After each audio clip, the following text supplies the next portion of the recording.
يا مرة لا.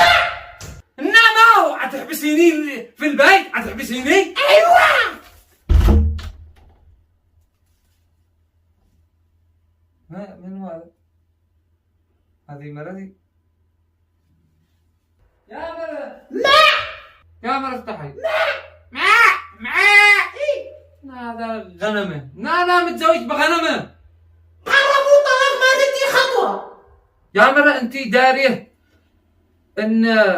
إن كان في امرأة حبست هرة دخلت النار؟ صدق؟ والله حديث قال النبي إن امرأة حبست هرة دخلت النار.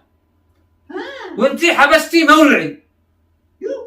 تخيلي، حبست هرة دخلت النار، وأنت الآن حبستي مولعي قالت اشتي يخرجي خزن. جعلني مكسر. يعني أنت عاد تدخلي سقر.